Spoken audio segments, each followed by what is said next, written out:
now, while you sit here, a signal is traveling toward Earth. 23 watts. The power of a refrigerator. Liftoff. We have a liftoff. Moving at the speed Come on, of you light can do through it. absolute darkness. We It has have been stage traveling for separation. 17 hours, crossing a Interstellar distance space. so vast that After if you all could these somehow years. walk it, you would die of old age 1,000 Incredible. times So, before if reaching we look the at this source. integral here, The we signal can see it carries simplifies numbers, using this magnetic identity, field readings, which then gives us the particle final solution. counts, temperature data from an environment no human being will ever visit.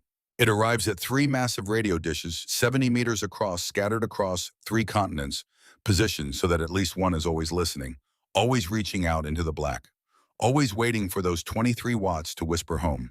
The signal comes from a machine 15 billion miles away, farther than anything human-made has ever traveled, farther than the mind can properly hold. And the message it carries, translated from binary into meaning, says this: we are outside. Outside the heliosphere. Outside the bubble of our sun's influence. Outside the boundary where everything we have ever known ends and something else, something truly alien, begins. The machine sending this signal was built in 1977, before personal computers, before the internet, before most of the technology you use every day was even imagined. It has 69 kilobytes of memory, less than a single emoji on your phone, less than 1 second of the music you might be streaming right now. And yet it is out there, still functioning, still measuring, still transmitting, every single day, without fail, for 48 years. This is the story of that machine, and the story of the people who built it, guided it, and taught it against every law of entropy and cosmic indifference how to speak with eternity. If you were 17 years old in the summer of 1977, you might remember watching television on August 20th. The networks interrupted regular programming. Walter Cronkite's voice measured and authoritative filled living rooms across America. Today, a journey begins, a journey to Jupiter, and perhaps beyond. The camera showed Cape Canaveral. A Titan Centaur rocket gleaming white against the Florida humidity stood ready on the launch pad. Vapor vented from its liquid fuel tanks. The countdown progressed with mechanical precision. Engineers in short-sleeved shirts and thin ties monitored banks of switches and dials in mission control. Most viewers understood this as another space mission. America had been to the moon. We had sent probes to Mars.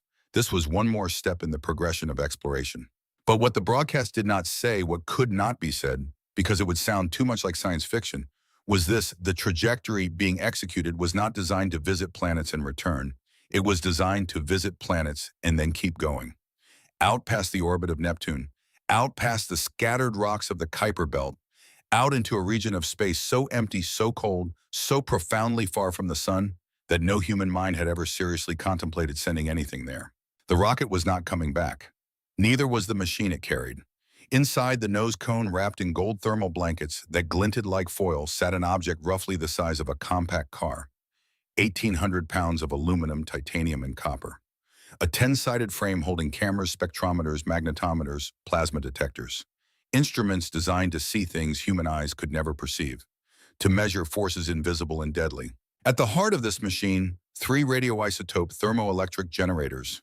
Plutonium-238, glowing orange hot, decaying in a slow controlled burn, converting the heat of atomic decay into electricity, a nuclear heartbeat that would pulse for decades. The plutonium did not care about hope or dreams or human ambition. It simply decayed, one atom at a time, predictable, unstoppable. A countdown measured not in seconds but in half-lives, stretching across nearly 90 years. The machine had a name: Voyager 2, 10987. The engines ignited, a controlled explosion, millions of pounds of thrust. The rocket lifted slowly at first, then faster, climbing on a pillar of fire and smoke, arcing east over the Atlantic, accelerating to speeds where the air itself became a weapon. In a control room at the Jet Propulsion Laboratory in Pasadena, California, 2,600 miles away, men and women watched telemetry screens, confirming staging sequences, tracking trajectory, watching numbers scroll past that represented the difference between success and catastrophic failure. One of those people was Marcus Aldridge, 40 years old, graying at the temples, reading glasses perched on his nose. He had not slept properly in 3 days. His hands trembled slightly, not from fear, but from exhaustion and caffeine, and the weight of 12 years of calculation finally impossibly becoming real. Marcus had joined the Jet Propulsion Laboratory in 1965 as a young aerospace engineer, 28 years old. Fresh out of MIT with a head full of orbital mechanics and a conviction that humanity's future lay beyond Earth. They had given him a routine assignment: calculate possible trajectories for missions to the outer planets. He had been sketching orbital paths on a chalkboard at 2 in the morning, his wife 8 months pregnant at home sleeping, when he noticed something. An alignment. Jupiter, Saturn, Uranus, Neptune. The four giant planets would be arranged in a loose arc on the same side of the Sun in the late 1970s. Not a perfect line, not close together, but positioned in such a way that a spacecraft could use the gravity of each planet to fling itself toward the next. Gravity assist, planetary billiards. A spacecraft arriving at Jupiter with the right trajectory could steal a tiny fraction of the planet's orbital momentum, utterly negligible to Jupiter, but enough to accelerate the spacecraft to speeds no rocket could achieve alone. Then Saturn, then Uranus, then Neptune. One mission, 4 planets, 12 years instead of 40. Marcus had done the math 3 times to be certain, then a 4th time. Then he had walked to the office of his supervisor at 6 in the morning and shown him the numbers. This alignment, he had said, it happens once every 176 years. His supervisor had stared at the calculations, then looked up at Marcus. How long until the launch window closes? 12 years. The last time the planets had been aligned this way, Thomas Jefferson was president. The United States had 17 states. No one on Earth knew what a spacecraft was. No one had imagined internal combustion engines, electric light, radio flight, or atomic energy. The next time the alignment would occur, everyone alive in 1965 would be dead. Marcus called it the Grand Tour. The name stuck. NASA heard the proposal and did what large organizations do: they formed committees, commissioned studies, calculated budgets, designed increasingly elaborate mission architectures. By the early 1970s, the Grand Tour had grown into a 4-spacecraft program with cutting-edge technology and a price tag that made Congress physically uncomfortable. And then in 1973, it died. Budget cuts. The Apollo program was winding down. The shuttle was the priority, now reusable, economical, practical. Deep space exploration of empty planets seemed extravagant, unnecessary. The Grand Tour was canceled.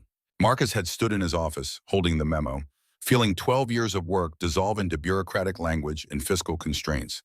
He had gone home that night and told his wife he was thinking about leaving JPL, finding something else. Something where the work mattered. She had listened, then said, "You calculated something no one else saw." They canceled one version. Calculate another. So he did. He and a small team, stubborn, sleep-deprived, refusing to let the dream die, came back with a stripped-down proposal. Not 4 spacecraft. 2. Not cutting-edge technology. Modified versions of the existing Mariner platform. Not an explicit promise to visit Uranus and Neptune. Just Jupiter and Saturn, officially. The budget roughly 1/3 of the original estimate. They called it Mariner Jupiter Saturn, a name designed to sound modest, bureaucratic, unlikely to attract attention or opposition. Congress somewhat grudgingly said yes. Marcus had learned something in that moment, something about compromise, about the difference between perfect dreams and achievable reality, about how sometimes you have to hide your ambitions inside language that sounds small, even when you are planning something immense. Because here is what the proposal did not say out loud. The trajectories for both spacecraft were designed with enough flexibility that if everything worked perfectly, if the instruments survived, if the plutonium lasted, if the spacecraft could be reprogrammed in flight, they could continue past Saturn, to Uranus, to Neptune. The Grand Tour was not dead, it was just disguised as something smaller. And on August 20th, 1977, the first piece of that disguised dream roared into the sky. 16 days later, on September 5th, Voyager 1 followed. Same rocket, same design, same plutonium heartbeat, but a different trajectory, faster, more direct, designed to reach Jupiter first despite launching second. The naming convention confused people then, and still does now. Voyager 2 launched first. Voyager 1 launched second. But the names were based on arrival order, not launch order, a piece of bureaucratic logic that makes perfect sense on paper and no sense at all in conversation. Both spacecraft were identical, twins, but they would have very different lives. Within the first year, Voyager 2's primary radio receiver failed, a catastrophic malfunction. The spacecraft could no longer hear commands from Earth using its main communication system. It switched automatically to its backup receiver. The backup worked, but it had a flaw: frequency drift, like a radio that slowly, imperceptibly changes station. The frequency it listened on shifted over time with temperature changes in the electronics. From that moment forward, every single command sent to Voyager 2 had to account for the drift.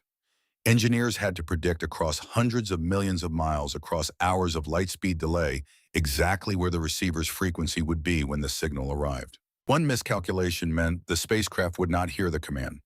No hearing meant no response. No response meant losing control. Losing control meant losing the mission. A young flight controller named Daniel Brennan took responsibility for the frequency calculations. 27 years old, thin and tense with the kind of focus that made him forget to eat during critical operations. He built spreadsheets, actual paper spreadsheets in those early years, tracking the temperature cycles of the spacecraft, the drift rate of the backup receiver, the Doppler shift from the spacecraft's velocity. It's like, he explained once to a reporter, trying to throw a dart at a target. But the target is moving, and you are moving, and the dart takes 4 hours to arrive. And if you miss by 1 inch, you lose everything. The reporter had asked how many times they had missed. Daniel had smiled, exhausted. 0. We have missed 0 times.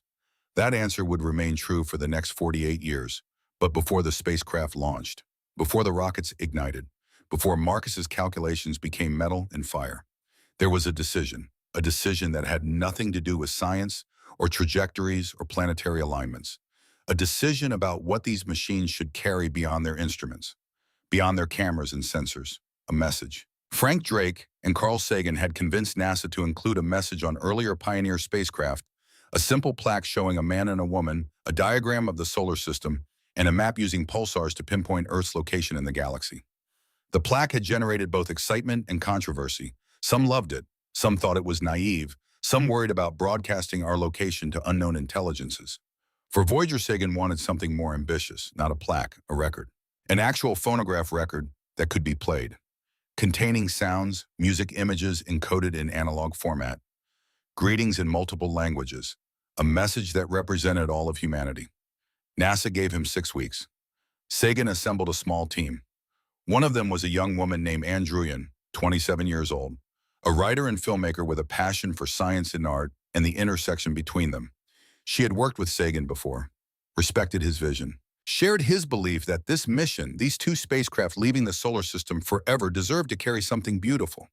Something that said, we were here, we lived, we tried to understand, and we loved. The team worked frantically, choosing sounds, thunder wind of mother kissing her baby, the rumble of a rocket launch, the tapping of Morse code, the song of a humpback whale. Choosing music, Bach's Brandenburg Concerto No. 2, a Navajo night chant, a Pygmy Girl's initiation song, from Zaire Chuck Berry's Johnny Be Good. They wanted to include the Beatles' Here Comes the Sun.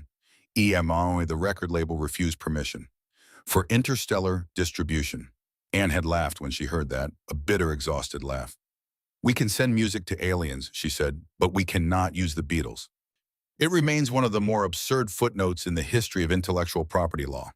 But then Anne had an idea, a strange idea, an idea that had no obvious scientific value but felt to her profoundly important. They should include human brain waves, not thoughts you cannot record thoughts, but the electrical activity of a functioning human brain, an EEG recording, compressed and encoded onto the record, a pattern of neural firing that represented someone thinking, feeling, being alive. She volunteered herself. On June 3, 1977, Anne sat in a laboratory at New York University with electrodes attached to her head. A technician monitored the EEG machine. For 1 hour, she meditated on a prepared list of topics: the history of Earth, the evolution of life, the nature of human civilization, what it feels like to be alive, what it means to love.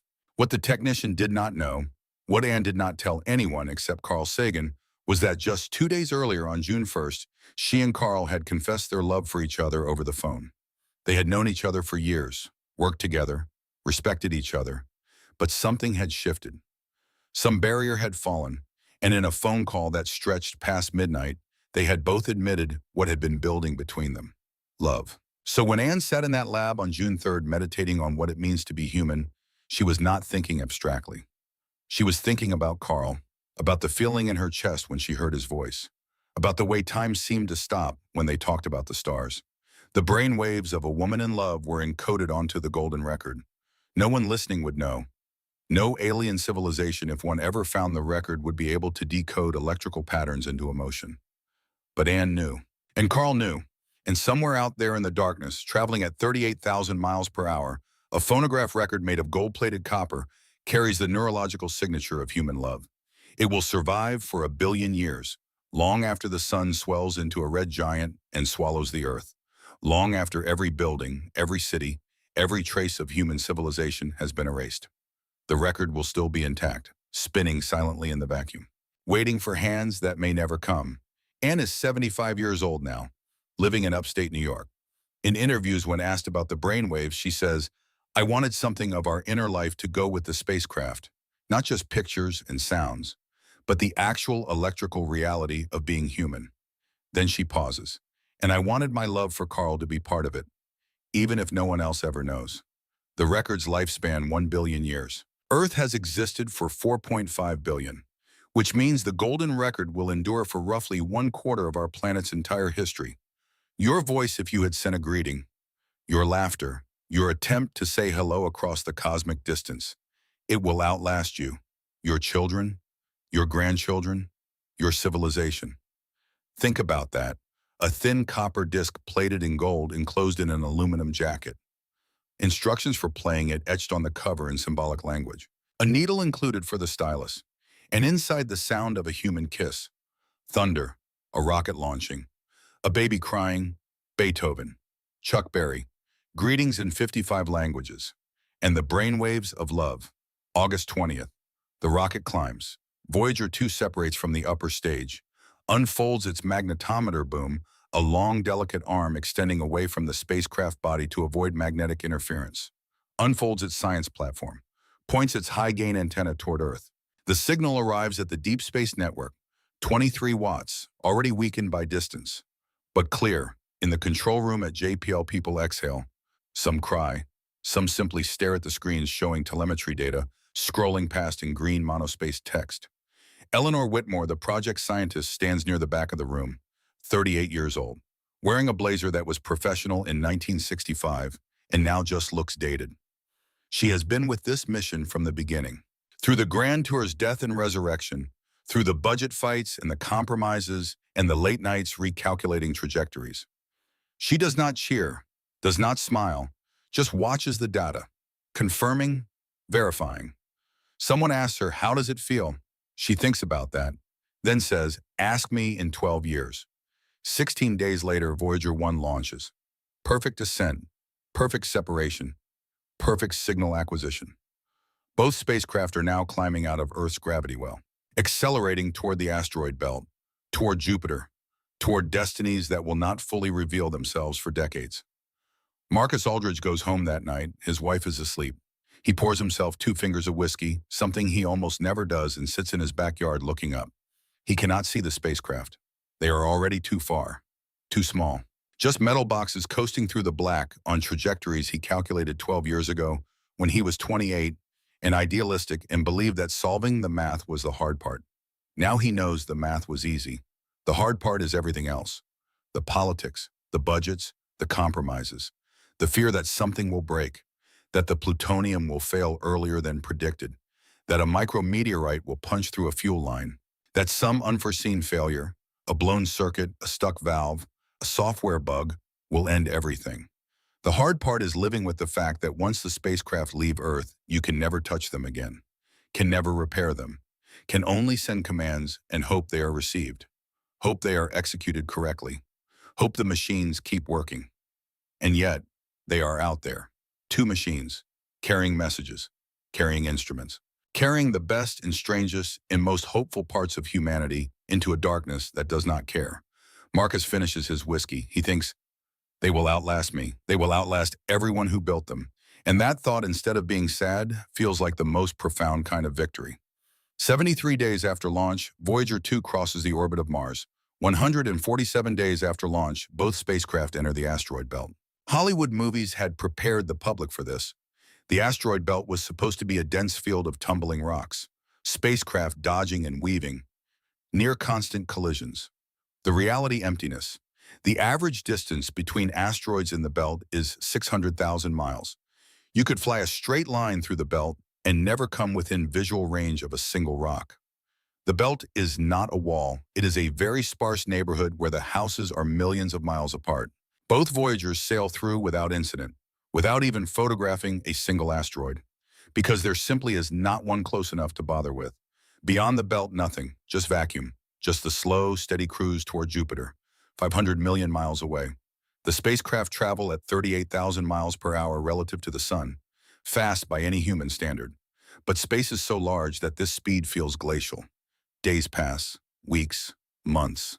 The distance to Jupiter closes with agonizing slowness. During this cruise phase, engineers test instruments, calibrate sensors, upload software patches. The Deep Space Network tracks the spacecraft constantly.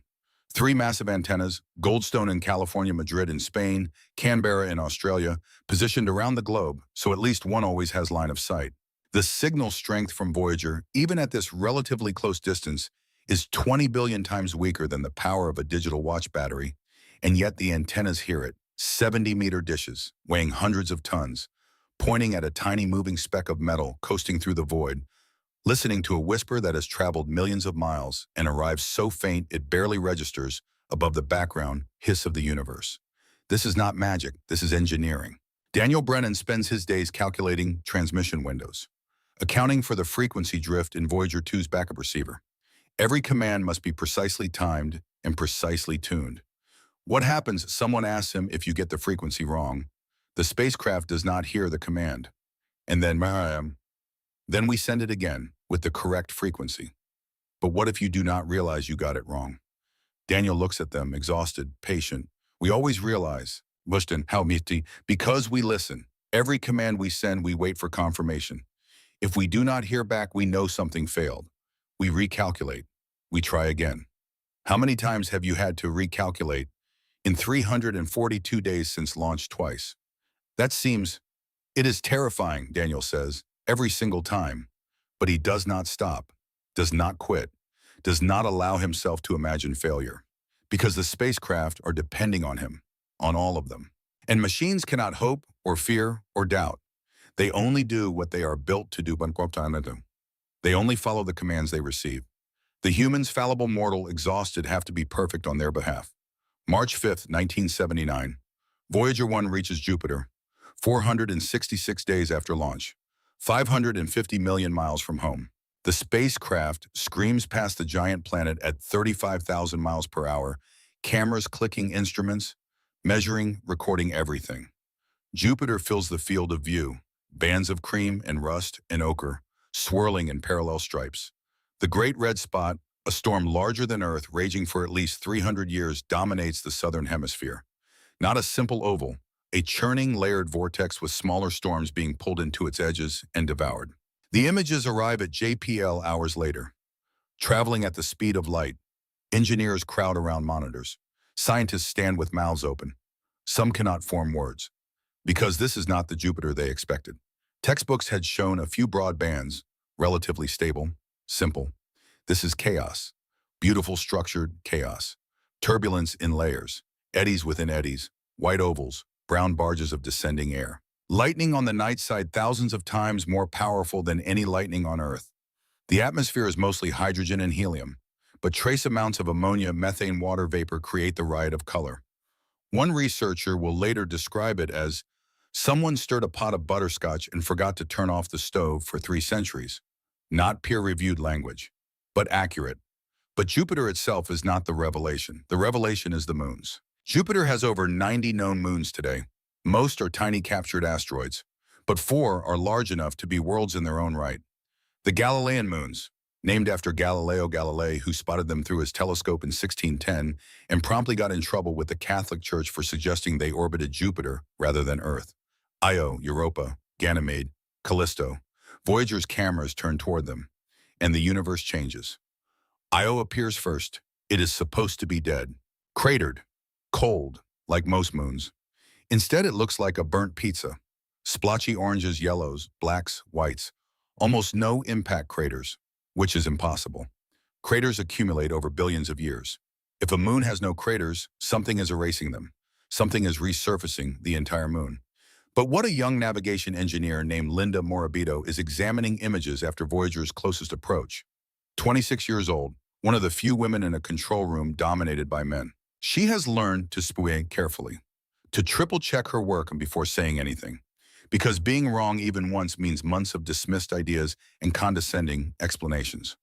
She is looking at an image of Eo's limb, the edge of the moon against the black of space, and she sees something, a plume, rising above the surface, umbrella-shaped, enormous. She stares at it, runs the image through enhancement, checks for artifacts, for glitches, for anything that might explain it away. The plume is real. She walks to the senior scientist's desk, shows him the image. What is this? He glances at it. Artifact, ignore it. I do not think it is an artifact. Why not? Because it has structure, symmetry, and I can see it in multiple frames. He looks again, frowning now, takes the image, studies it more carefully, then stops. That is, he pauses. That is a volcano, an active volcano. Linda nods. Calm on the outside, screaming on the inside. Yes, the room goes quiet. Because before this moment, Earth was the only known body in the solar system with active volcanism. The only place where geology was not frozen, not dead. Io has 8 active volcanoes, sulfur and sulfur dioxide plumes shooting 200 miles into space. The surface is constantly renewed, constantly resurfacing, erasing craters as fast as impacts can form them. The energy source, tidal heating. Jupiter's immense gravity combined with the gravitational tugging of the other large moons flexes Io's interior, kneading it, like squeezing a rubber ball over and over. The friction generates heat, melts rock, powers volcanoes. Scientists had actually predicted this mechanism in a paper published just weeks before Voyager arrived. But prediction and observation are different things. Theory and reality are different things. Seeing actual fire from another world changes everything. Linda calls her mother that night, an Italian immigrant who cleaned houses to put Linda through college. Mama, she says, I found volcanoes, on a moon, on another world. Her mother, who does not fully understand orbital mechanics or spacecraft or interplanetary exploration, understands this. Her daughter discovered something no one else had seen, and that is enough. Europa appears next in Voyager's cameras, a moon completely different from Io. Its surface is a shell of water ice crisscrossed with reddish-brown cracks that make it look like a hard-boiled egg dropped on a kitchen floor. There are very few craters here too, which suggests a young active surface. Something is resurfacing Europa as well, though more gently than Io's violent volcanism. The cracks hint at something moving beneath the ice. Scientists examine the data, the magnetic field measurements, the way Europa interacts with Jupiter's powerful magnetosphere, and they begin to suspect something extraordinary. Beneath Europa's frozen crust, perhaps 10 to 15 kilometers of ice, lies a global ocean, liquid water, kept warm by the same tidal heating that powers Io's volcanoes but gentler, enough to melt ice into water, not rock into magma. Voyager's instruments are not sensitive enough to confirm it directly, but the evidence is compelling. The induced magnetic field, the young surface, the crack patterns. Eleanor Whitmore examines the data in her office, 40 years old now, 2 years into the mission. She has seen things no human has seen before. Jupiter's storms, Io's fire, and now this, a moon that might harbor more liquid water than all of Earth's oceans combined, hidden beneath kilometers of ice, warmed by gravitational forces, protected from radiation by the ice shell above. Liquid water, one of the key ingredients for life as we understand it. She writes in her mission log, "We came to study geology. We may have found biology's next frontier. Europa will eventually become one of the most tantalizing targets in the search for extraterrestrial life. Future missions will be planned. Europa Clipper, possible landers, submarines that could drill through the ice and explore the ocean below. But that is decades away. For now, Voyager gives us just enough to dream about it." Ganymede, the largest moon in the solar system, bigger than the planet Mercury, reveals a surface split between ancient dark terrain and younger grooved light terrain. Evidence of tectonic activity in its past, a moon that was once geologically active and has since quieted. Callisto, the outermost Galilean moon, is the opposite, heavily cratered, ancient, a surface that appears to have changed very little in 4 billion years. A museum piece floating in orbit around a planet that devours storms for breakfast. 4 months later, Voyager 2 arrives at Jupiter, confirms the findings, adds more detail, discovers 2 more volcanoes on Io, maps the moons with different lighting angles. But Voyager 1 is already moving on, already accelerating towards Saturn, using Jupiter's gravity like a slingshot.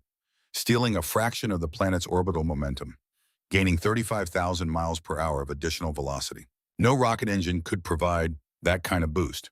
But gravity is free. Gravity does not care about budgets or fuel or politics. Gravity just pulls. And if you understand the math, if you can calculate the trajectory precisely enough, you can use that pull to fling yourself across the solar system. Marcus Aldridge, watching the trajectory data, allows himself a small smile. 12 years ago, he had calculated this on a chalkboard at 2 in the morning. And now it is happening exactly as predicted. The math worked. The machines are following the path he drew for them, and there ahead in the darkness is Saturn. November 12, 1980. Voyager 1 approaches Saturn, 900 million miles from Earth, 3 years and 2 months after launch. The rings resolve in the cameras, first as broad bands, then as something infinitely more complex. Not 7 distinct rings, thousands. Ringlets nested inside one another, separated by gaps of varying width. Some gaps contain faint material that should not be there according to models. The rings are not solid. They are vast, flat sheets of ice and rock particles, ranging in size from grains of sugar to houses, all orbiting Saturn in an impossibly thin plane. The ring system spans 170,000 miles in diameter, but it is only 30 feet thick in most places. If you scaled the rings down to the size of a football field, they would be thinner than a razor blade, not a metaphor. Geometry. Voyager discovers structures no one predicted. Spokes, dark radial features that rotate with the rings and seem to defy orbital mechanics. They appear and disappear over hours. The leading explanation, tiny charged particles levitated above the ring plane by electromagnetic forces. Scientists argue about this. Still argue, 45 years later. Shepherd moons appear in the images. Tiny, some no bigger than a city orbiting within and alongside the rings. Their gravity sculpts sharp edges, maintains gaps that would otherwise blur and fill in. One moon pan sits inside the inky gap.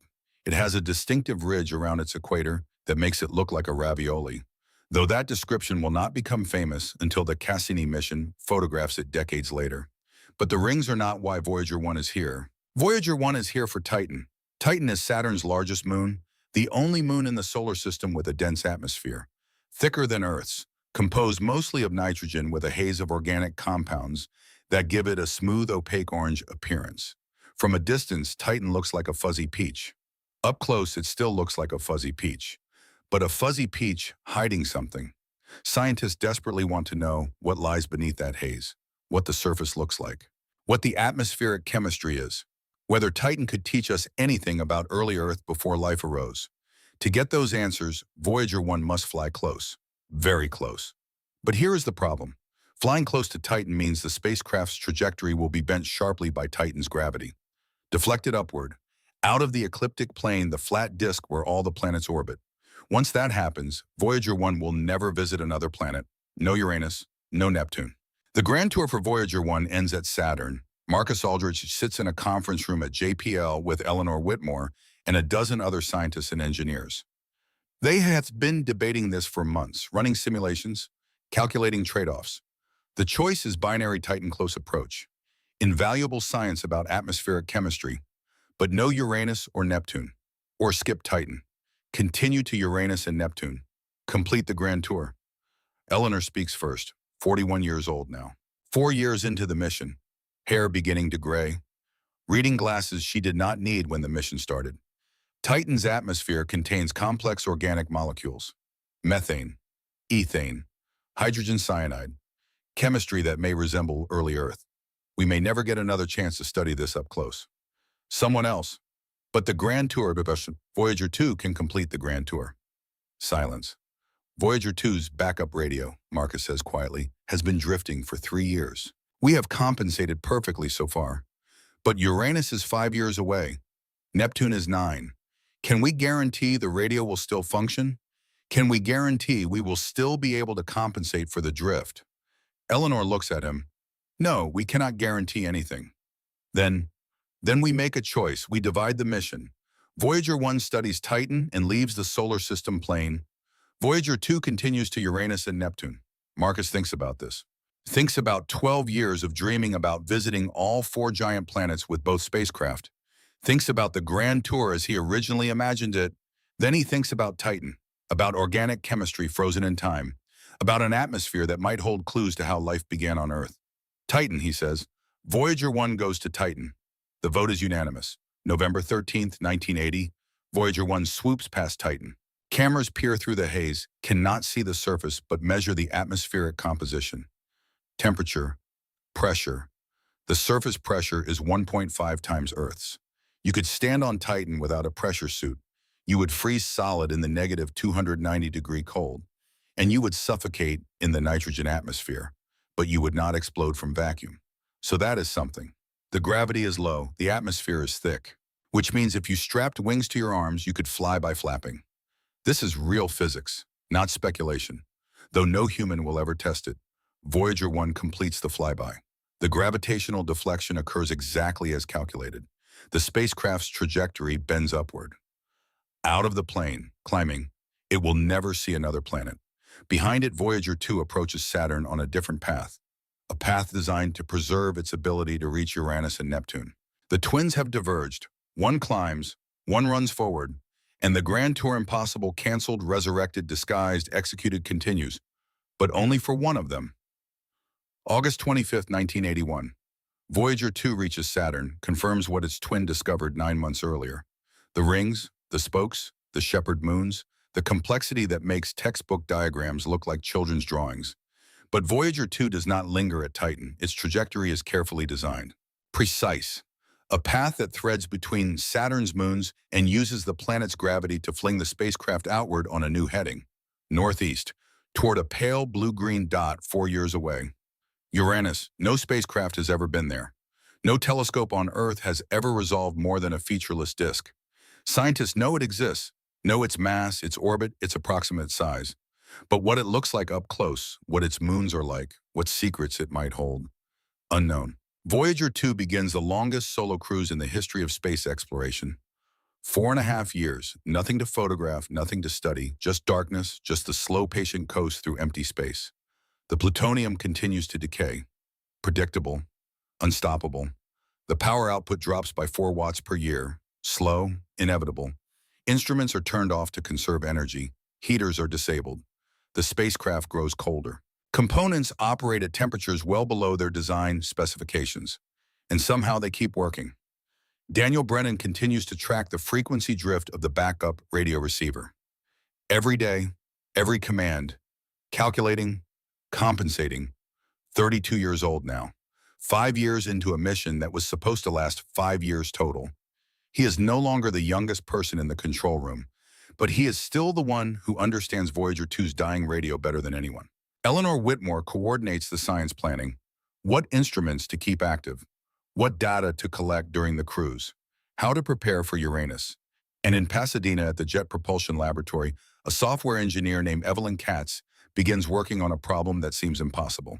Uranus is twice as far from the sun as Saturn, which means it receives 1/4 the sunlight, which means Voyager's cameras designed for the brightness of Jupiter and Saturn will be taking pictures in near darkness. Long exposures will be required, multiple seconds per image. But the spacecraft is traveling at 40,000 miles per hour. Long exposures while moving that fast produce blurred images, streaks instead of detail. Unless the spacecraft can rotate slowly during the exposure, tracking the target, compensating for its own motion, like a photographer panning to follow a moving subject. But Voyager was not designed to do this. The flight software does not include this capability. Evelyn is 34 years old. She has been writing software for spacecraft since the early 1970s. Mariner missions, Viking landers, now Voyager. She sits at her desk with printouts of Voyager's flight software. 69 kilobytes of memory, written in assembly language, every byte precious, every instruction optimized. And she needs to add a new capability without breaking anything that already works. She writes the code, tests it on ground simulators, debugs it, verifies it, and then uploads it to a spacecraft 1 billion miles away, across a signal that takes 90 minutes to travel one way. The upload takes months. The testing takes months more. And it works. Voyager 2, designed and built in the 1970s with memory smaller than a single email, has been taught a new skill, remotely, across distances that make the mind stumble. Evelyn will later say when she's in her 60s and retired, "We fixed a spacecraft we could not touch, across a distance we could barely comprehend. And it did exactly what we asked. Perfectly. She pauses. That spacecraft trusted us, and we earned that trust. January 24th, 1986. Voyager 2 arrives at Uranus. The planet appears in the cameras, pale, featureless, blue-green like a faded swimming pool in winter. A uniform aquamarine tint with almost no visible cloud structure, compared to the riotous bands of Jupiter and the elegant cream of Saturn-Uranus, looks almost boring. Scientists are initially disappointed. Then the instruments start returning data, and the weirdness begins. Uranus is tipped on its side, 98 degrees. Its rotational axis is nearly parallel to its orbital plane, which means the planet essentially rolls around the sun like a ball instead of spinning like a top. No one knows for certain why. The leading hypothesis, a massive collision early in the solar system's history, an Earth-sized object slamming into Uranus with enough force to knock it sideways. One catastrophic impact, or multiple smaller collisions. The debate continues. No consensus. At the time of Voyager's visit, the planet's south pole is pointed almost directly at the sun, which means one hemisphere has been in continuous sunlight for decades, while the other has been in continuous darkness. The magnetic field is equally strange. On Earth, the magnetic field is roughly aligned with the rotational axis, North Pole, near the magnetic North Pole. Simple, sensible. Uranus's magnetic field is tilted 60 degrees from the rotational axis and offset from the planet's center, as if someone installed the magnet crooked and forgot about it. This creates a corkscrew-shaped magnetotail that spirals behind the planet as it moves through the solar wind, unlike anything seen at Jupiter or Saturn. Eleanor Whitmore stares at the data, 47 years old now, 9 years into the mission. She has seen Jupiter's storms, Io's volcanoes, Saturn's rings, Titan's haze, and now this, a planet lying on its side with a crooked magnetic field. This does not make sense, she says. Which part? All of it. But the real surprises are the moons. Voyager discovers 10 new moons, bringing the known total to 15 at the time. The 5 largest, Miranda, Ariel, Umbriel, Titania, Oberon, have surfaces that tell stories of violence and chaos. Miranda is the star, the smallest of the 5 major moons. Only 300 miles across. It should be a simple cratered ball, dead, frozen. Instead, its surface is a nightmare. Patchwork terrain, huge chevron-shaped features. Towering cliffs up to 12 miles high, 3 times the height of Mount Everest. Grooved regions sitting next to heavily cratered plains. It looks like a moon that was smashed apart and then reassembled by someone who did not care if the pieces matched. One hypothesis, Miranda was indeed shattered by a massive impact. Gravity pulled the pieces back together. The different terrain types are fragments from different depths jumbled together. Another hypothesis, internal geological processes. Cryovolcanism, tectonic activity driven by tidal heating, created the chaos without any shattering. No consensus. 40 years later, scientists still argue. Miranda remains one of the most visually bizarre objects in the solar system, a jigsaw puzzle where the pieces are from different boxes. Voyager 2 completes its flyby, uses Uranus's gravity for one more boost, one more course change. Destination Neptune, 3.5 years away. During the cruise to Neptune, something happens that no one anticipated. The mission budget is running out. Voyager was supposed to end at Saturn. The extension to Uranus was approved grudgingly. The extension to Neptune, the farthest planet, the most expensive operation, the longest communication delay, faces opposition. Congress is skeptical. Why spend money photographing empty ice balls? NASA's budget is tight. The shuttle program demands resources. Space station freedom is in planning. There is genuine risk that Voyager 2 will be shut down before reaching Neptune. Eleanor Whitmore testifies before Congress, 50 years old now. Graying hair pulled back, reading glasses perched on her nose. We have a spacecraft, she says, that has traveled for 12 years, that has visited Jupiter, Saturn, and Uranus, that is functioning perfectly despite being designed for a 5-year mission. That is now 3 years from Neptune, a planet no human will visit in our lifetimes, possibly ever. She pauses. Turning it off now would be like climbing Everest and stopping 10 feet from the summit because you are tired. One senator asks, what scientific value does Neptune have? Eleanor looks at him. We do not know. That is the point. We do not know what we will find. But every time Voyager has visited a new world, it has discovered something that changed our understanding. Io's volcanoes, Europa's ocean, Miranda's chaos. Every single time the universe surprised us. That is not a guarantee. No, but exploration never comes with guarantees. Only possibilities. The funding is approved. Barely. Voyager 2 continues toward Neptune. August 25, 1989. 12 years after launch. 4 billion miles from Earth. Signal delay 4 hours round trip. Voyager 2 approaches Neptune, and Neptune is nothing like Uranus. Where Uranus was pale and featureless, Neptune glows a deep, rich sapphire blue. Vivid, saturated, the most intensely colored planet in the solar system. The atmosphere is alive with features. A massive storm in the southern hemisphere, quickly dubbed the Great Dark Spot, roughly the size of Earth, ringed by bright white clouds of methane ice crystals that race along its edges at staggering speeds. The winds on Neptune exceed 1,200 miles per hour, the fastest ever recorded on any planet in the solar system. This makes no sense. Wind is driven by energy. On Earth, the sun heats the equator more than the poles. Temperature difference drives circulation, drives weather. Neptune receives 1/900th of the sunlight Earth does. It should be dead, calm, frozen. Instead, it has the most violent weather in the solar system. Something internal must be driving the winds. Residual heat from the planet's formation, perhaps, or ongoing gravitational contraction. The exact mechanism remains unknown. Scientists still argue. A smaller storm appears in the images, nicknamed Scooter for the speed at which it races around the planet, and another dark spot farther south. The atmosphere is layered, complex, bands and vortices interacting in ways that atmospheric modelers will spend decades trying to reproduce. But here is the strange thing. When the Hubble Space Telescope looks at Neptune 5 years later, the great dark spot is gone, vanished. Neptune churns through storms the way you churn through streaming subscriptions, rapidly, unpredictably, with no apparent loyalty. Eleanor watches the images arrive, storm after storm, wind measurement after wind measurement, 50 years old, 12 years into a 5-year mission. We expected ice, she says quietly. We found fury.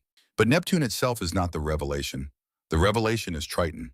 Triton is Neptune's largest moon, and immediately something is wrong with it. It orbits backward, retrograde, opposite to Neptune's rotation.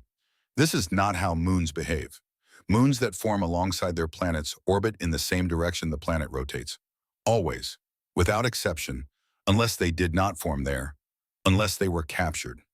The leading theory, Triton was once a Kuiper Belt object, a distant icy body orbiting the sun independently, similar to Pluto, wandering too close to Neptune and snared by its gravity. If true, Triton is essentially Pluto's cousin, kidnapped and forced into servitude around a giant planet. The surface confirms this. Triton is covered in nitrogen and methane ice, a pinkish hue from organic compounds created by ultraviolet radiation breaking down methane. The terrain includes bizarre features nicknamed cantaloupe terrain, a vast region of roughly circular dimples and ridges that looks exactly like the skin of a cantaloupe melon. No one is entirely sure how it formed. There are frozen lakes of refrozen nitrogen, long cracks, smooth plains that suggest relatively recent geological activity. The surface temperature is negative 391 degrees Fahrenheit, the coldest measured surface of any solid body visited by a spacecraft. And yet, Triton is not dead. Voyager's cameras captured dark plumes rising from the surface, geysers, nitrogen gas erupting through the ice and shooting material up to 5 miles into the thin atmosphere before the wind carries it downwind in long, dark streaks across the frozen surface. Cryovolcanos. Volcanism powered not by molten rock, but by solar heating of subsurface nitrogen ice that vaporizes and blasts through weak spots in the crust. It is volcanism turned inside out. Frozen volcanism on a frozen world. And it is happening in real time as Voyager flies past. The discovery of active geology on a moon this cold, this far from the sun, changes everything, because it demonstrates that geological activity does not require proximity to a star. Energy can come from tidal forces, from residual heat, from the simple physics of ice under pressure. The solar system is far more alive than anyone imagined in 1977. Eleanor sits in the control room at JPL watching the images arrive. Geysers on a moon where the temperature makes liquid nitrogen impossible, where the sun is a dim star barely brighter than others. And she thinks, we almost did not come here. We almost turned the spacecraft off. The vote in Congress had been close, and now they are seeing something no human expected. Something that will change the way we think about where life might exist, about what habitable might mean. Voyager 2 completes the Neptune flyby, uses the planet's gravity for one final acceleration, but this time there is no next destination. The trajectory bends downward, below the ecliptic plane, heading south and outward. The grand tour is complete. Every giant planet visited. Jupiter, Saturn, Uranus, Neptune, moons discovered, rings analyzed, magnetic fields mapped, atmospheres measured, 48 new moons added to the solar system's inventory, volcanism discovered beyond Earth, subsurface oceans inferred, weather patterns that break all models, geology on the coldest worlds. Voyager 2 has accomplished everything the Grand Tour promised. And more. In the control room, people cheer, cry, embrace. Eleanor Whitmore stands quietly near the back, 50 years old, 12 years with this mission. Someone asks her, how does it feel? She thinks about that question, the same question she was asked 12 years ago. Ask me, she says, in another 12 years. Because the journey is not over. Both Voyagers are still out there, still transmitting, still measuring, and ahead, far ahead, farther than any planet lies something else. The edge of everything we know.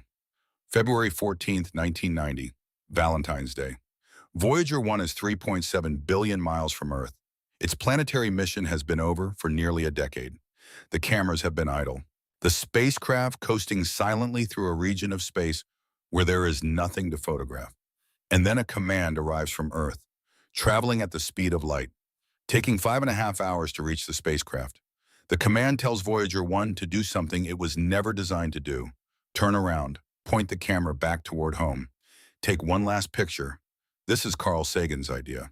He has been lobbying NASA for years to use Voyager's camera to capture a portrait of the solar system from the outside, a family photo taken from the porch of the sun's most distant territory.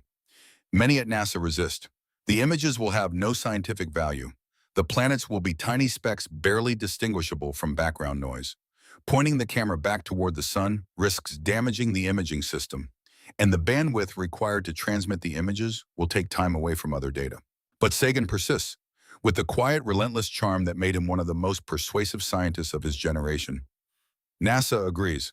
Voyager 1 rotates its scan platform, takes 60 frames, a mosaic of the inner solar system, capturing 6 of the 9 recognized planets. Mercury is too close to the sun to distinguish. Mars is lost in scattered sunlight. Pluto is too small and too dim. But Venus, Earth, Jupiter, Saturn, Uranus, and Neptune are all there. Tiny points of light suspended in beams of scattered sunlight that streak across the frames like theatrical spotlights on the emptiest stage imaginable. One frame in particular will become one of the most famous photographs in human history. In it, Earth appears as a tiny pale blue dot, less than a single pixel in size, caught in a band of scattered light that makes it look like a mote of dust floating in a sunbeam. The image is not beautiful in any conventional sense. It is grainy, washed out. If you did not know what you were looking at, you would see nothing meaningful at all. But Carl Sagan looks at it and sees everything. He writes about it, a passage that will be quoted for generations. Look again at that dot. That's here, that's home, that's us. On it, everyone you love, everyone you know, everyone you ever heard of, every human being who ever was lived out their lives. The aggregate of our joy and suffering, thousands of confident religions, ideologies, and economic doctrines, every hunter and forager, every hero and coward, every creator and destroyer of civilization, every king and peasant, every young couple in love, every mother and father, hopeful child, inventor, and explorer, every teacher of morals, every corrupt politician, every superstar, every supreme leader, every saint and sinner in the history of our species lived there on a mote of dust suspended in a sunbeam. He does not say these things to make you feel small. He says them to make you feel connected to every other human, to the planet itself, to the improbable chain of events that led to you existing at all. The pale blue dot image is not science. It is philosophy delivered by a camera with 1970s optics from the edge of the known world. Anne Druyan is 69 years old when she reflects on this photograph in 2019. She sits in her home office, pictures of Carl on the walls. He died in 1996, too young, too soon. When I see that image, she says, I think about the brainwaves on the golden record. My brainwaves, my love for Carl. She pauses, eyes distant. All that love, all that hope, all those feelings, they came from that tiny dot, and now they are out there, beyond that dot, traveling through the cosmos. Another pause. Carl used to say the cosmos is within us. We are made of star stuff. But looking at that image, I think we are also the cosmos looking back at itself. That pale blue dot learned to build machines, to send them across billions of miles, to turn around and see itself. She touches the image on her desk. And to love. Do not forget that. The dot learned to love. After the mosaic is complete, Voyager 1's cameras are turned off permanently. To conserve power, the spacecraft will never take another photograph. From this point forward, it sees the universe only through its instruments. Magnetometers, plasma sensors, cosmic ray detectors, tools that measure the invisible. You might find that sad, losing the ability to see. But the spacecraft does not experience sadness. It simply continues doing what it was built to do, gathering data in the dark. The 1990s pass. Both Voyagers coast outward. Voyager 1 heading north and east, Voyager 2 heading south and east, different directions, different speeds, bound for different patches of interstellar space. The distance between them grows. They will never meet again. On Earth, the team managing Voyager shrinks. Budget cuts, retirements, younger engineers moving to newer missions. The Voyagers are old news, ancient technology, spacecraft from a different era. But a small, dedicated group remains. Eleanor Whitmore, now in her 50s and 60s, still the project scientist, still coordinating, still planning. Daniel Brennan, now in his 40s and 50s, still calculating frequency drift, still sending commands, still listening. Evelyn Katz, now in her 40s and 50s, still writing software patches, still uploading fixes across billions of miles. And newer engineers, younger, born after the Voyagers launched, learning from the veterans, taking over responsibilities as the older generation ages. The plutonium continues to decay, predictable, unstoppable. Power output drops by 4 watts per year. Instruments are turned off one by one. The ultraviolet spectrometer off, the infrared spectrometer off, various heaters off. The spacecraft grow colder. Components operate at temperatures well below their design specifications. And somehow they keep working. The public forgets about Voyager. The media stops covering it. There are no new images, no dramatic flybys, just 2 old spacecraft coasting through empty space, transmitting data that only a handful of specialists understand. But that data is building something, a map. Not a map of where things are, a map of what space is like, out there, beyond the planets, in the region where the sun's influence starts to fade. Because Voyager is approaching something, a boundary, the edge of everything. 2002. Voyager 1 is 90 astronomical units from the sun. 1 astronomical unit equals the distance from Earth to the sun, 93 million miles. 90 astronomical units is 8.4 billion miles. The spacecraft's instruments begin detecting anomalous readings. The intensity of certain low-energy charged particles, anomalous cosmic rays, starts to increase. These particles are thought to originate from interstellar neutral atoms that have been ionized and accelerated at a boundary ahead. The magnetic field fluctuations become more erratic, more turbulent. Something is changing in the environment around the spacecraft. Some scientists believe Voyager 1 has crossed the termination shock, the boundary where the solar wind, the constant stream of charged particles flowing outward from the sun, slows from supersonic to subsonic speeds. A team led by Stamatios Kremigas publishes a paper arguing exactly this. Based on particle data from 2002, other teams disagree. They argue that the particle enhancements could be caused by a transient event, a burst of solar activity propagating outward, not a permanent crossing of the shock boundary. The debate becomes heated, which in astrophysics means sharply worded peer-reviewed papers rather than raised voices, but sharp enough to leave marks. The confusion arises partly because the termination shock is not static. It breathes. When the sun is more active, pumping out stronger solar wind, the shock is pushed farther out. When the sun quiets down, the shock contracts inward. It is entirely possible for the shock to wash over a spacecraft and then retreat, crossing you and then uncrossing you, like a wave lapping at your feet on a beach. Scientists still argue whether Voyager 1 experienced one or more of these back-and-forth crossings in 2002 and 2003, a dance with a boundary that refused to hold still. The definitive crossing comes in December 2004, approximately 94 astronomical units from the sun. Voyager 1's magnetometer detects a sudden increase in magnetic field strength, the compression you would expect as the solar wind slams to a halt and piles up against itself. The cosmic ray intensity jumps.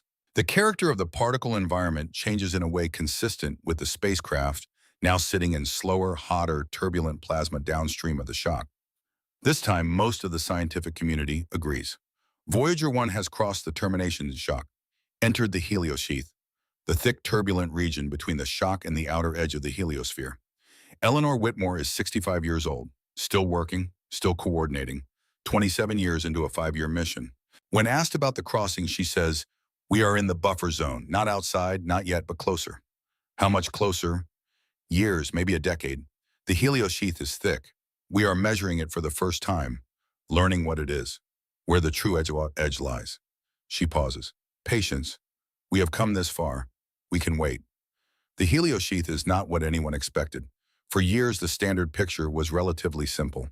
The solar wind slows down, gets compressed, flows along the inside of the heliopause, the true outer boundary, and eventually drains away into the tail of the heliosphere behind the sun. The magnetic field was expected to be fairly smooth, draping over the heliosphere in long, graceful arcs. A tidy picture, the kind that looks great in textbooks. Voyager destroys it. Starting around 2007, Voyager 1's magnetometer begins detecting something odd. The magnetic field in the heliosheath is not smooth. It is frothy. The field direction fluctuates wildly over short distances, suggesting the plasma is organized into distinct magnetic structures. Bubbles, each one roughly 100 million miles across. A team led by physicist Merav Ofer proposes that the sun's magnetic field, which reverses polarity every 11 years, as part of the solar cycle, creates alternating sectors of positive and negative magnetic polarity in the solar wind. When this sectored wind reaches the heliosheath and gets compressed and turbulent, those alternating sectors break up into a foam of magnetic bubbles, a cosmic bubble bath. Each bubble a self-contained magnetic island with its own field direction, jostling against its neighbors in a slow, churning dance. This discovery matters far more than it might seem. The heliosheath is the solar system's last line of defense against galactic cosmic rays, high-energy particles from exploding stars and other violent events elsewhere in the Milky Way. Scientists had assumed the smooth magnetic field would act as a coherent shield, deflecting incoming cosmic rays the way a curved windshield deflects rain. But a foam of disconnected magnetic bubbles works very differently. Instead of deflecting cosmic rays in an organized way, the bubbles scatter them, sometimes trapping them temporarily, sometimes letting them through. The shielding effect is real but messier and less predictable than models assumed. This has implications for future human space travel beyond the heliosphere, because the intensity and behavior of cosmic radiation in this region determines how much shielding a crewed spacecraft would need. The answer, courtesy of Voyager, probably more than we thought. Daniel Brennan is 62 years old, still tracking Voyager 2's frequency drift, still sending commands, 30 years into the mission. Someone asks him, "After all these years, does it ever get routine?" He looks at them, surprised by the question.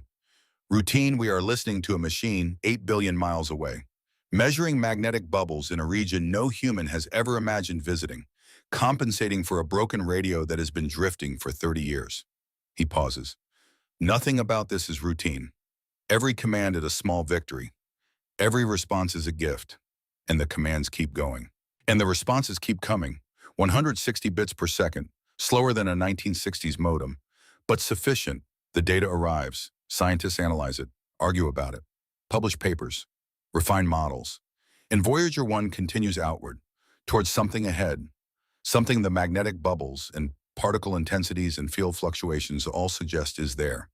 The heliopause, the true edge, the boundary between everything we have ever known and everything else. July 28, 2012.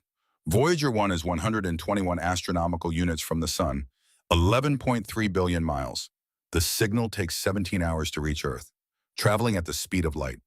The cosmic ray detectors register a dramatic change. The intensity of galactic cosmic rays, those high-energy particles originating from outside the solar system, begins to climb sharply. Within days, the count rate increases by nearly 10%. Simultaneously, the intensity of lower-energy particles associated with the solar wind begins to drop. It is as if someone is slowly opening a door, galactic radiation flooding in, solar particles draining out. This is broadly what you would expect as the spacecraft approaches the heliopause, the true outer boundary of the heliosphere. But then on August 1st, the readings reverse. Cosmic rays drop back down. Solar particles reappear. The spacecraft has apparently popped back inside the heliosphere. August 5th, the transition happens again. Out and then back in. What Voyager 1 has discovered is a region that no model predicted. They call it the magnetic highway, a zone where the magnetic field lines from the sun appear to connect with the magnetic field lines of the interstellar medium, creating open pathways along which particles can travel freely. Solar particles trapped inside the heliosphere for years suddenly have an escape route.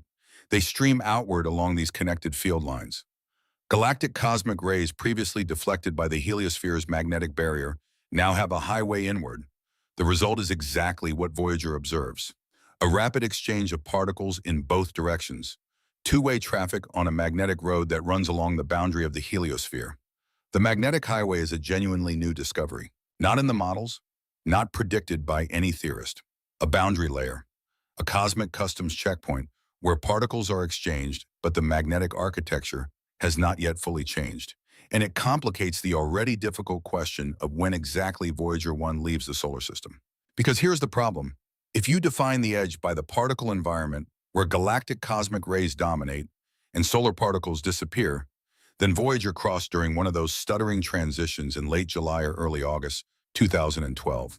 But if you define the edge by the magnetic field, where the sun's magnetic field gives way to the interstellar magnetic field with a different direction and possibly different strength, then Voyager has not crossed yet. Because the magnetic field in the highway region still looks solar in character. Scientists argue, papers are published, conferences held. The debate reveals something humbling. Even after traveling 11 billion miles, we are not entirely sure how to draw the line on a map. Eleanor Whitmore is 73 years old, watching the data, listening to the arguments, 35 years into the mission. We thought, she says to a colleague, that the boundary would be simple, a line. You cross it or you do not. And the universe is teaching us once again that simple is for textbooks. Reality is complicated. The stuttering crossings continue through August. Each time Voyager dips into the region of enhanced cosmic rays and depleted solar particles, it stays there for a few days before bouncing back. The simplest explanation, the heliopause itself, is not static. It ripples and undulates in response to changes in solar wind pressure and interstellar medium pressure. Like a flag in gusty wind, the boundary washes back and forth across Voyager's position, and the spacecraft alternately finds itself on one side and then the other. A cosmic game of tug-of-war, and Voyager is sitting right on the rope. Then on August 25, 2012, the cosmic ray intensity rises one final time and stays high. The solar particle count drops and stays low. The magnetic highway has delivered Voyager 1 to the other side. No bounce back. The spacecraft has crossed the heliopause into interstellar space. Except nobody realizes it. Not yet. Not for 13 months. The problem once again is the magnetic field. When Voyager 1 crosses the heliopause, the science team expects to see a dramatic change in the direction of the magnetic field. A rotation from the solar field orientation to the interstellar field orientation. Models predict the interstellar field should point in a significantly different direction. But the magnetometer data shows no such rotation. The field strength changes slightly. The field becomes smoother, more steady, but its direction remains stubbornly close to what it was inside the heliosheath. This is baffling. If the magnetic field has not changed direction, how can you claim the spacecraft has left the heliosphere? Maybe the particle changes are just another temporary fluctuation. Maybe the boundary has shifted again. Maybe Voyager is in some new unknown transition region that nobody has a name for yet. The debate within the science team becomes intense. Eleanor, cautious by nature, is not willing to declare that Voyager has entered interstellar space until the evidence is unambiguous. Others believe the crossing has occurred, but need one more piece of evidence to prove it. Papers are written, reviewed, argued over. The scientific community watches and waits. And then in April 2013, something unexpected happens. A massive coronal mass ejection, a burst of solar plasma hurled outward by an explosion on the sun's surface, reaches Voyager 1's location. After traveling for over a year, when this wave of solar plasma arrives, it causes the plasma around the spacecraft to vibrate, to oscillate at a frequency that Voyager's plasma wave instrument can detect. These oscillations are critical because their frequency reveals the density of the plasma surrounding the spacecraft. Dr. Donald Gurnett leads the plasma wave team. He has been waiting for this kind of event, an external disturbance that would shake the plasma and reveal its properties. The frequency is measured. The density is calculated, 0.055 electrons per cubic centimeter, roughly 40 times higher than the density of plasma inside the heliosheath. and it matches almost exactly the predicted density of the local interstellar medium. This is the smoking gun. The plasma around Voyager 1 is not solar, it is interstellar. The spacecraft is immersed in the thin, cold plasma that fills the space between stars. The same medium that has existed in this part of the galaxy for billions of years, long before the sun was born. Gurnet's team works backward, using the plasma wave data to pinpoint when the density transition occurred. They arrive at a date, August 25, 2012. Voyager 1 crossed into interstellar space on that date, and nobody knew for 13 months, September 12, 2013. NASA holds a press conference. Eleanor Whitmore stands before cameras, 74 years old now, white hair, reading glasses, the same calm, measured voice she has had for 50 years, 36 years into a 5-year mission. Voyager 1, she says, has become the first human-made object to enter interstellar space. The room erupts, questions shouted, cameras flashing, reporters scrambling. For a brief, shining moment, a spacecraft launched in 1977 with the computing power of a digital watch becomes the most famous machine on, or rather off the planet. The internet lights up. Social media explodes. Front page of every major newspaper. Because this is not just a scientific milestone. This is a human milestone. For the first time in 4.5 billion years of Earth's existence, something made by life on this planet has left the sun's domain entirely. We are outside. Marcus Aldridge is 76 years old, retired, living in a small house near Pasadena. He watches the press conference on television. He thinks about standing in front of a chalkboard in 1965, 28 years old, sketching orbital paths, noticing an alignment. 48 years ago, half a century, and now the machines he helped send are out there, beyond everything, measuring the galaxy from the inside. He does not cry, but his hands shake slightly as he turns off the television. His wife, married 63 years, asks if he is okay. He nods. They made it, he says quietly. They actually made it. Andrion is 64. She hears the news and thinks about June 3rd, 1977. Sitting in a laboratory with electrodes on her head, thinking about Carl, about love. Those brain waves are out there now, beyond the heliopause, in interstellar space. Carl died in 1996, 17 years ago. Too young, 62 years old, bone marrow disease. But part of him is still traveling, his voice on the golden record, his ideas encoded in the selections, his vision of what humanity could be, and her love for him, neural patterns representing emotion. Compressed into analog format, spinning on a golden disc, beyond the edge of everything, she writes in her journal that night, Carl always said we are a way for the cosmos to know itself. Today I understand what he meant. We built machines that left home, that crossed into the true cosmos, and in doing so, we tiny creatures on a pale blue dot became citizens of something larger.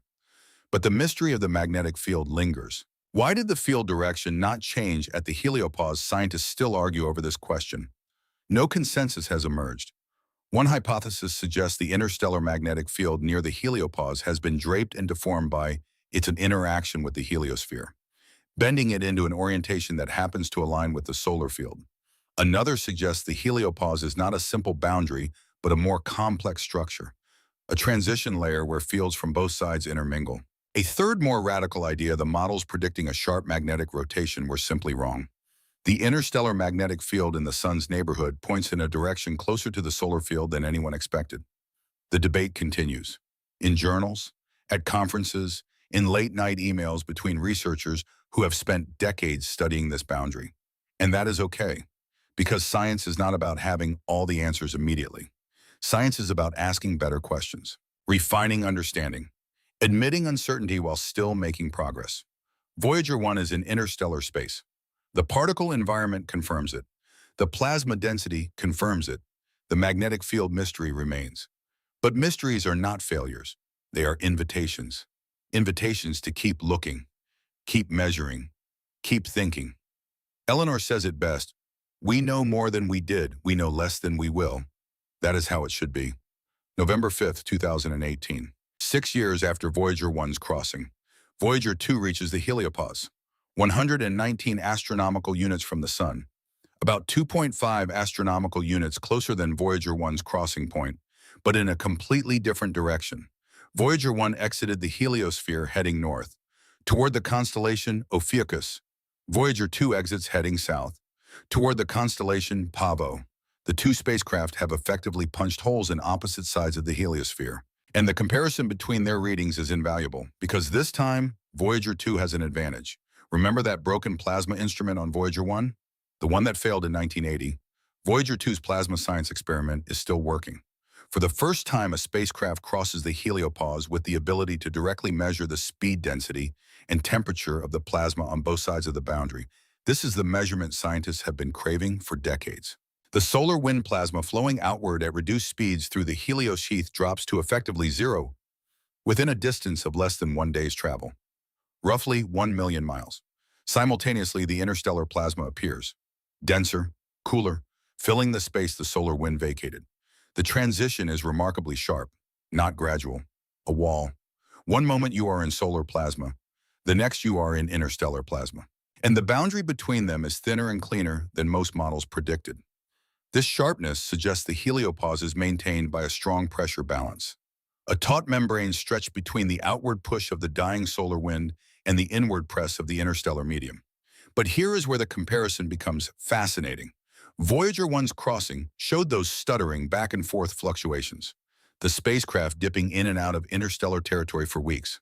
Voyager 2's crossing is much cleaner. There is some variability in the days leading up to the transition, but the actual heliopause crossing is a single definitive event. The spacecraft passes through and does not come back. Why the difference, scientists debate, still argue. Perhaps the heliopause is more rippled or unstable in the direction Voyager 1 traveled. Or perhaps it is a temporal effect. The Sun was near solar maximum during Voyager 1's crossing and closer to solar minimum during Voyager 2's. Different solar wind pressure, different boundary behavior.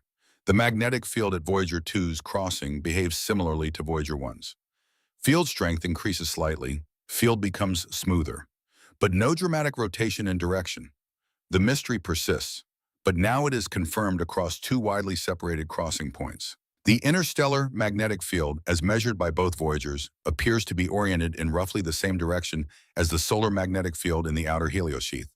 This consistency strengthens the hypothesis that the interstellar field has been draped and aligned by its interaction with the heliosphere. But it does not definitively rule out other explanations. The magnetic field mystery is not a fluke of Voyager 1's location. It is a feature of the boundary itself. Daniel Brennan is 68 years old. He has been calculating frequency drift for Voyager 2 for 41 years. 41 years. Every command tuned to predict where the backup receiver will be when the signal arrives hours later. Never lost contact.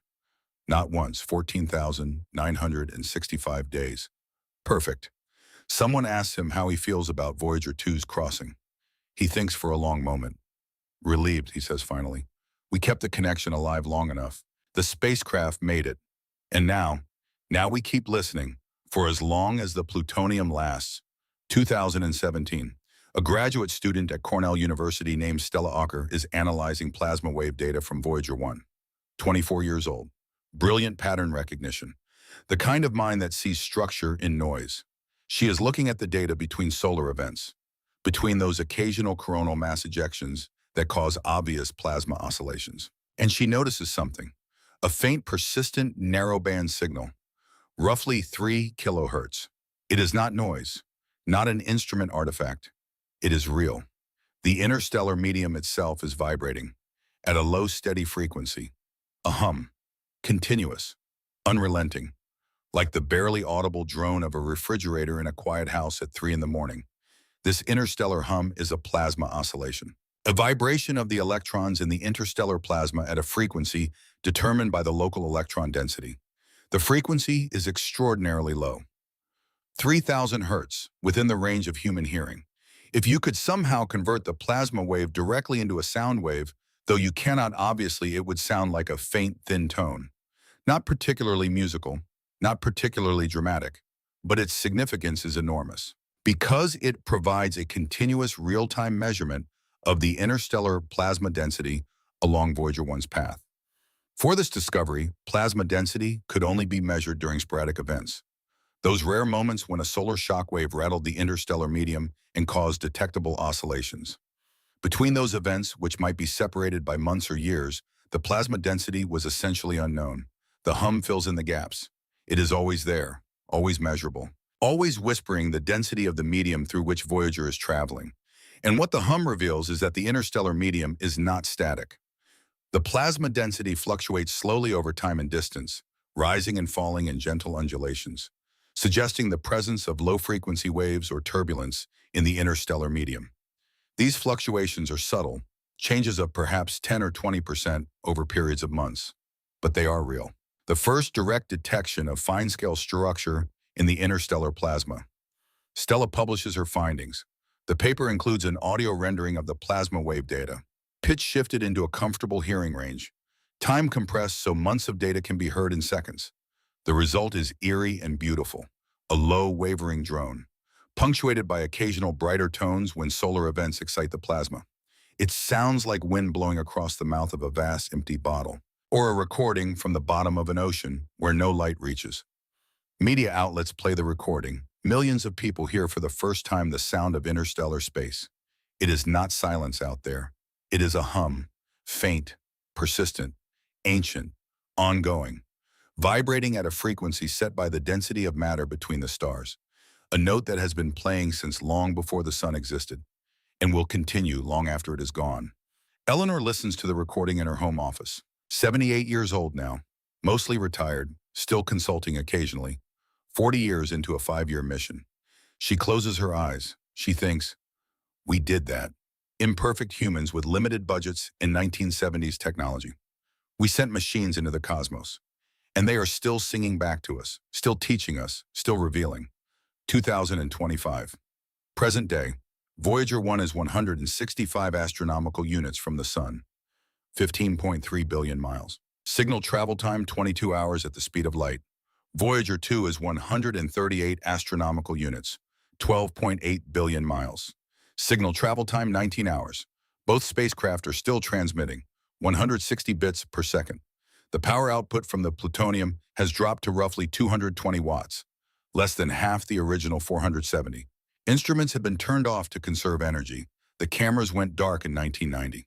The ultraviolet spectrometer, the infrared spectrometer, various heaters. The spacecraft are operating at temperatures well below their design specifications, and yet they function, still measuring magnetic fields, cosmic ray intensities, plasma waves, still transmitting data every single day. The operations team is small now, a handful of engineers and scientists. Most of the original team has retired or passed away. Marcus Aldridge died in 2019, 82 years old, peacefully, in his sleep. His obituary mentioned his work on Voyager, but it could not capture what it meant. The 12 years of calculation. The dream that taito and was resurrected. The machines that outlasted their creator. Daniel Brennan is 75, still consulting, still tracking the frequency drift. Though younger engineers have taken over the day-to-day operations, Eleanor Whitmore is 86, living in a care facility near Pasadena. Her mind is still sharp, still asking questions, still wanting to know what Voyager sees. Evelyn Katz is 73, retired, but she still answers emails from the current Voyager team, explaining code she wrote 40 years ago, answering questions about systems only she fully understands. Every Friday, engineers at JPL have a ritual. They listen to the telemetry. As long as they hear the signal, the Voyagers are alive, and the signal keeps coming, faint, steady, reliable. A 23-watt whisper from the edge of everything. Sometime in the early 2030s, the power will drop below the threshold needed to run even a single science instrument. The last data will be transmitted, the last bits will be received, and the deep space network will listen for a while, hoping for a stray signal. Then it will point its antennas elsewhere. Voyager will still be out there, still moving, still carrying its golden record, but it will be deaf and mute. A message in a bottle, with no one left to read the waves. After that, the spacecraft will drift for tens of thousands of years. Voyager 1 will pass within roughly 1.6 light-years of the red dwarf star Gliese 445 in about 40,000 years. It will not stop. It cannot stop. It has no fuel for braking, no engine capable of decelerating. It will drift past, briefly close, then gone. Voyager 2 will pass within 1.7 light-years of Ross 248 in approximately 40,000 years. In about 296,000 years, Voyager 2 will pass within 4.3 light-years of Sirius, the brightest star in Earth's night sky. By that time, human civilization will either have expanded across the galaxy or vanished entirely, or evolved into something unrecognizable. The Voyagers will not know, will not care. They will still be drifting, still carrying their records, still intact in the vacuum that preserves all things equally. The golden records are designed to last at least 1 billion years, protected from erosion and oxidation by the hard vacuum of space. 1 billion years from now, the sun will be about 10% more luminous than today. Earth's oceans may be beginning to evaporate. Complex life on the planet's surface may be struggling or gone. The Voyager records will still be intact, carrying Chuck Berry and Beethoven and the sound of a human kiss through a galaxy that has rearranged itself around them. But here is the thing that matters. Right now, while you sit here reading these words, the Voyagers are still working. The plutonium is decaying, predictable, unstoppable. The interstellar hum is vibrating the plasma around the spacecraft, 3,000 cycles per second. The signal is traveling, 17 hours from Voyager 1, 14 hours from Voyager 2, and somewhere on a pale blue dot 11 to 14 billion miles behind them, engineers are still listening. Every day, waiting for 160 bits per second from machines older than their children. You cannot feel it. The plutonium does not hiss when it decays. The interstellar hum cannot be heard by human ears. The signal passes through you with zero awareness, but you know it is there. You know that two machines built by imperfect humans with limited budgets are surviving in the harshest environment the universe has. You know that the signal is still arriving. Every day, every hour, never quitting. And in the contest between cosmic indifference and human will, between entropy and intention, between the darkness and a 23-watt light that has been traveling for decades, will won, intention won, we won. The signal is still arriving, right now.